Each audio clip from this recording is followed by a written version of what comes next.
And communication allows you to connect with those around you. And connection, that's what it's all about. Sort of working cohesively, communicating ideas cohesively. And sometimes you need to. How can a set of skills lead you down the path to success? That's what we're setting out to answer on the EdUp Canada podcast. I'm your host, Michael Sangster. Join me as we unpack how leaders around the world have taken training and skills and turned that into a lasting career. Now let's learn together.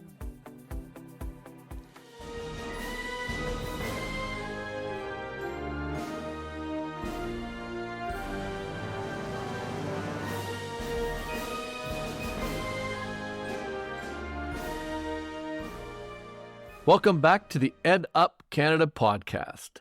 Someone does something for a reason, but one of the most cited skills on this show has been language. But so much of today's education overlooks it. Language can be a gateway to unlocking other amazing skills. So why is there a lack of focus on it? Particularly for folks learning a language in programs like ESL. Nadine Baladi is here to answer that on this episode.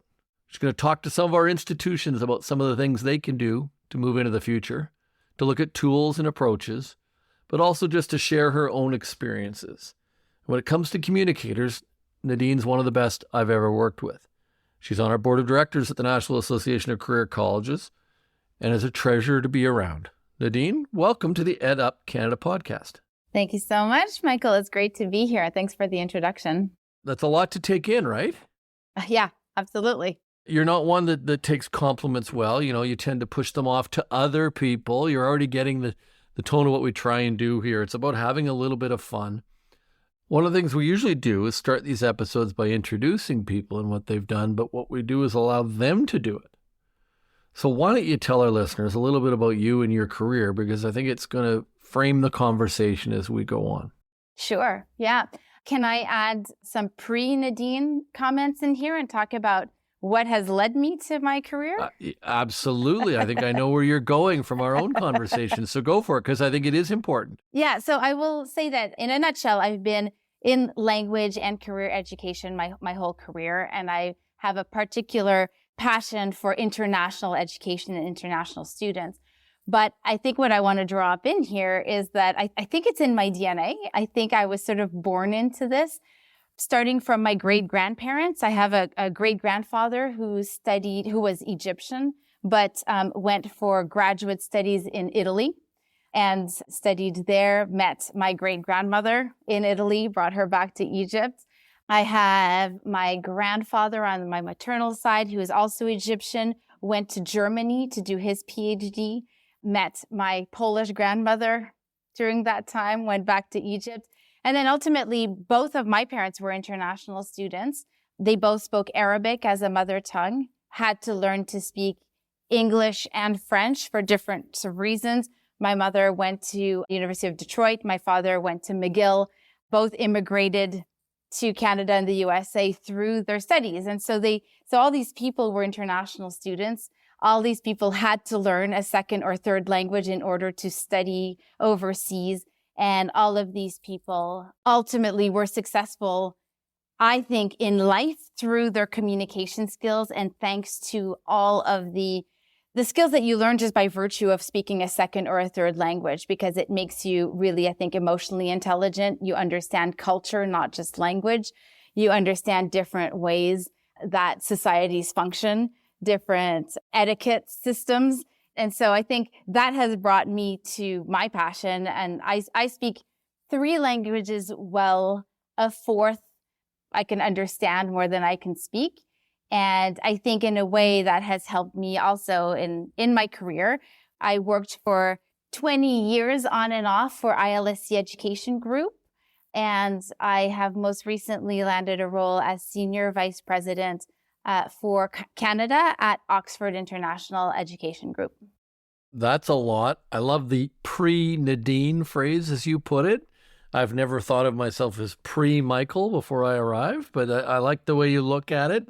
That's a unique way, but we stand in the footsteps of the people before us, right? And it's a different way of saying it, but I like it. It's different. So We talk a lot about communications, and we're going to get into the international student marketplace and training in a minute, but we talk a lot about, on this podcast, skill sets that people have developed. And many of the guests we've had before have talked about the need for people who can write, who can read, who can communicate a message concisely. You think language is important, but in a different way. Talk about those language skills and what it means as it relates to students, and how picking up a second or a third language can make a huge career difference. I think there's a few points here. First of all, we're in Canada, and Canada is a bilingual country. When a student speaks French as a second language, or a student speaks English as a second language, that really doubles up their opportunities for career growth. If they're going to end up in a career that is possibly national or international, those two language skills become incredibly important. With international students in particular, again, that's my passion. Oftentimes that means a third language for a student. So they may already speak, let's say, Spanish and English, and then they've got French to boot. Here they are in Canada, and their CVs are looked at differently because they've got that ability to communicate in different languages. But I think the other really important piece is what you learn by virtue of speaking a second language. First of all, it's incredibly stimulating to the brain. I think the ability to function in a second language really develops a part of the brain that a monolingual person may not have the opportunity to develop. I think it allows for sort of, just more elasticity in the brain. And I'm not a neurologist, so I can't speak too much on that. But I think that there is a lot of data that really points to the brain capabilities or the thinking and the sort of outside the box when you actually speak more than one language. So I think that's really, really important. Interesting perspective. I'm trying to figure out how many languages pre-Nadine spoke. There's definitely, but let's count them. There's Polish, there's Arabic, there's German, there's Russian. There's at least 4. There's probably some more we're not even aware of. Those are the pre-Nadine languages. Those are the pre-Nadine languages. So let's guide ourselves into the conversation that's been going on, and we can spend some time on the international student crisis that's been going on in Canada. I'm using the word crisis because for our sector, it's been a crisis of identity, a crisis of communications, because we've faced significant criticism for a fact that, as you and I both know, is not backed up by the data. And we've seen the debate change over the last 7 weeks about moving away from the fact that we were being blamed for a major part of it, but we're really only, by the IRCC's data, about 4.4% of international student permits were going to regulated career colleges in Canada. So I'd like to just get a little bit of your personal experience, and then maybe we can chat a little bit about the new organization you're working with and how they treat the international student experience when they come here. Because, and I usually don't go on a little rant, but the international students are crucial to our country. And you're a perfect example of someone who brought different skills, although you were an international student coming to Canada, language, history, experience from different nations. And it is a big part of something we need to do in Canada, isn't it? Yeah, absolutely. I think ultimately Canada is a country of immigrants. It's an amazing country that embraces cultural diversity. And ultimately, who is not a more ideal immigrant in the long term than the international student, who is, young and smart and ambitious and really believes in the Canadian dream. And so ultimately, welcoming them is incredibly important. The second piece to that is having them contribute to our economy, having them contribute to labor shortages. For career colleges or language schools specifically, those international students don't have the same work rights that students in universities or public colleges have. So you talk about data, Michael, and I think there's a lot of conflicting information out there. First of all, if we're saying that the problem is that there are too many international students in Canada, if that's the source of the problem and that the infrastructure can't support those numbers, then I think students attending language schools or career colleges they're not part of that data. They're not part of that number because, like you said, we're under 5%. But also to state that the number of international students is problematic, I think is problematic in and of itself, because we also make clear statements that Canada loves international students, Canada needs international students, and they are sort of the ideal potential future of Canada. Yeah, but I think we can all agree that the system was growing, the numbers were growing beyond the capacity of some communities, and the government did need to take some sort of action and build a long-term plan. And I guarantee you, if Minister Miller was on the call, he would say he understood it was a blunt instrument and it wasn't easy making a decision as to how to go forward. Where our struggle would be around the language and the impact it's had on our domestic business, where the majority of our students are, and the reputation of we could look at some of the colleges around the country, Herzing, Trios, Sprott, Shaw, Anderson College. Some of these well over 100 years in operation. Westervelt, amazing institutions training people every single year, and that's one of our concerns. But something did need to be done. We do agree on that. Absolutely, 100%, no doubt about it. And I think, when infrastructure is a problem, then it is a problem. And everyone ends up suffering, not only the international students, but the domestic students and, Canadian citizens. So I think absolutely something needs to be done. I think if we bring that back, however, to the reality of career and language students, again, to that sort of 5% or under 5% of all international students coming to career colleges, I think one thing that's really important to realize is that those amazing career colleges that you named, Michael, they may have very few, but they treasure their international students, though they don't have many of them. And because they don't have many, they are able to support them and to grant them with the infrastructure and the support services that those students need. I had a great email this morning from someone at Timberline Academy in Alberta talking about how he, as the owner of the college, goes into Calgary to greet every international student that arrives at his college, his academy. So there's that hands-on approach, and we won't spend too long on this topic, but when you cannot compare apples to Conestoga, when you can put 37,000 new students into one community in 1 year, you cannot compare that to our sector that brought in less students in the entirety of Canada. And I'm pleased to see the debate change and move over to tackling some of those issues. Yeah, I agree. And I think ultimately there needs to be some taking of responsibility, but let's make sure that the ones who are doing things well and right and in a scalable manner are rewarded, and others who maybe aren't see maybe some regulations, that because maybe that's what's needed, is a little bit more of a compliance sort of regulatory guidelines. Absolutely. And we welcome regulation. We're pleased that we have said since day one, since Minister Miller took on and has announced different objectives, that we've been pleased to participate in any of those new matters that they're taking a look at as far as regulating the sector and looking at making sure students come with more funding so that they're in a good place when they get here and they have enough cash to support themselves. So we remain supportive. Let's not spend too long on this, because you and I could talk about this topic for an hour or more. So we'll go back to just talk maybe language. You've spent a lot of time. What's a language academy look like? And what does that mean to a student who comes to Canada and ends up in a language academy? And then talk to me a little bit more, and you can go on a little rant here.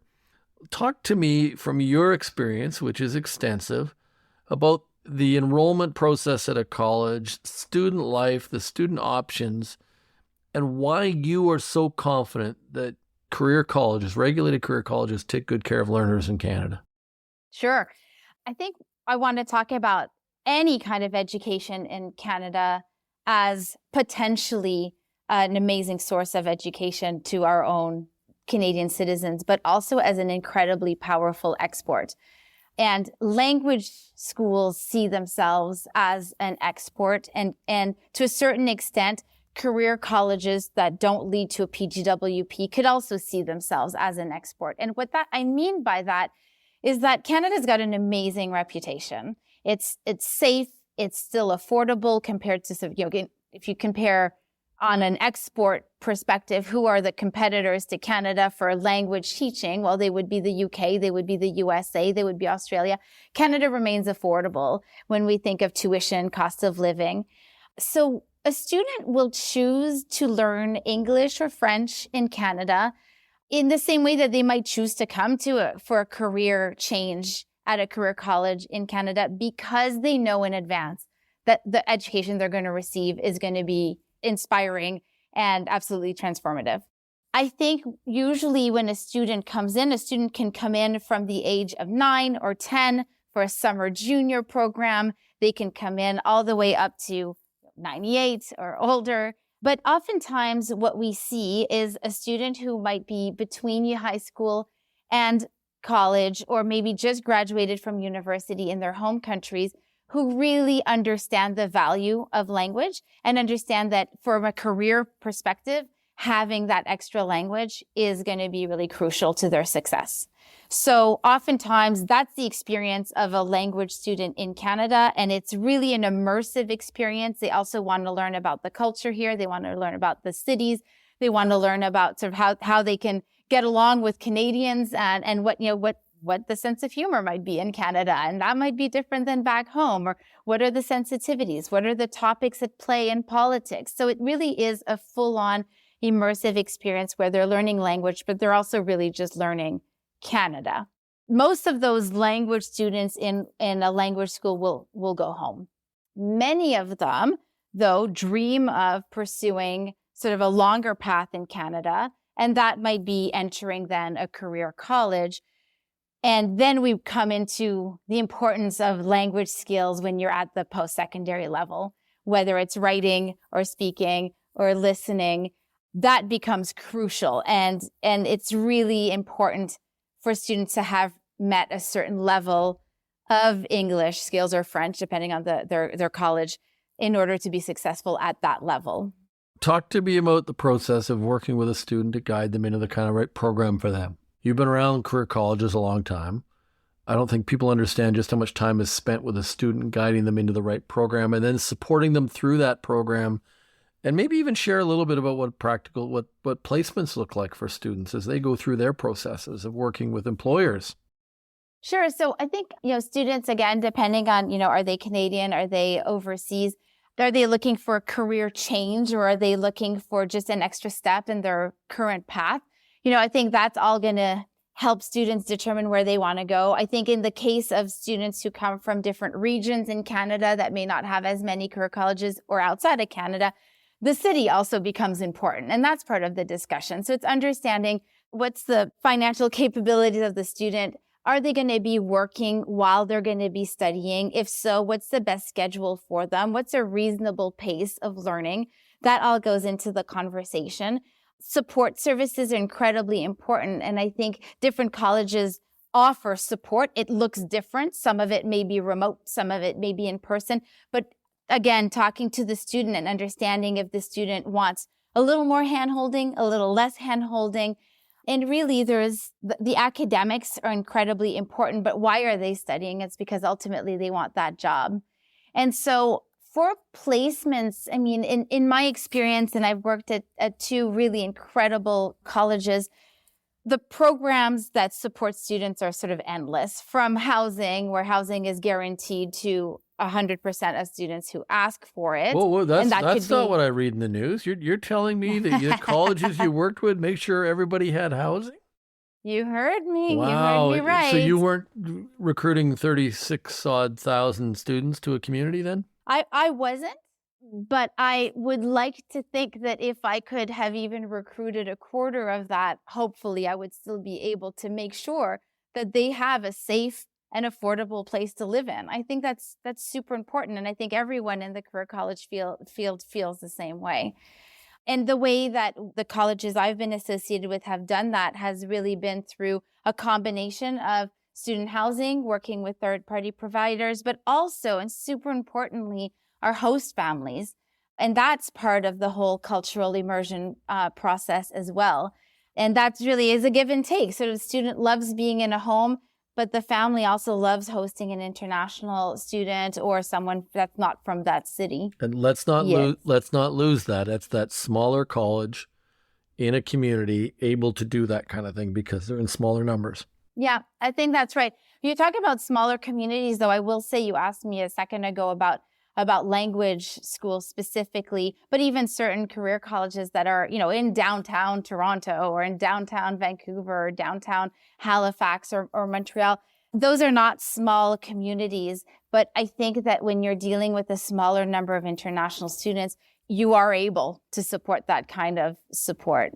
Well, and you were a progressive leader in bringing us a few groups that we've now partnered with on the housing solution. And I think we're trying to lead the way on making sure that we're not only building facilities where we can, but also partnering with people in different communities. So thank you for that, for the whole sector. So before we dive into the question, we always finish with, why are you so, this is not the final question, why are you so motivated to work in this sector? What keeps you driving?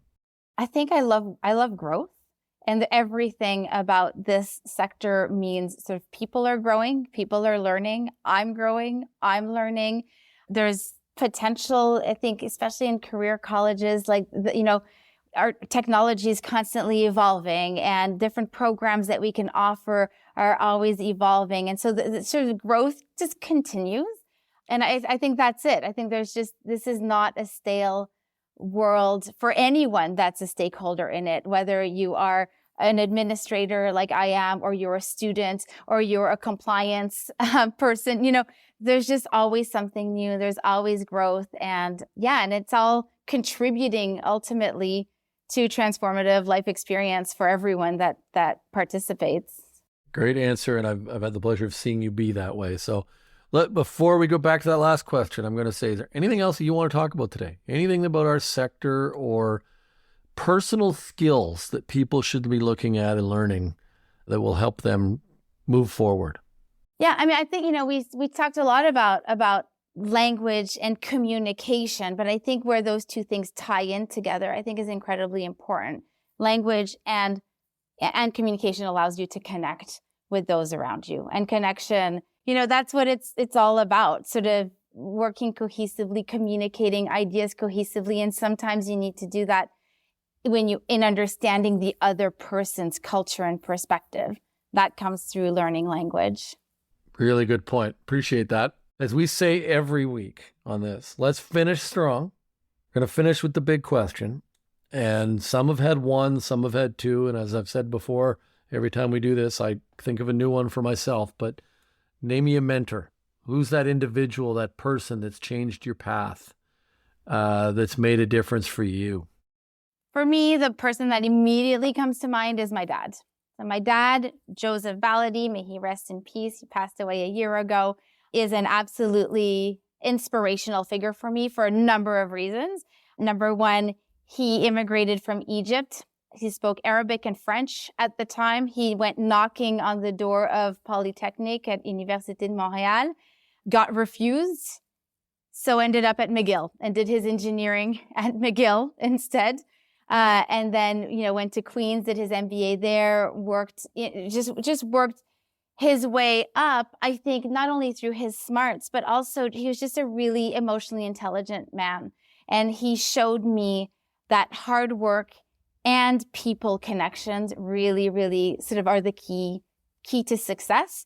He has been my coach, not only sort of as I've progressed in business, but also playing soccer.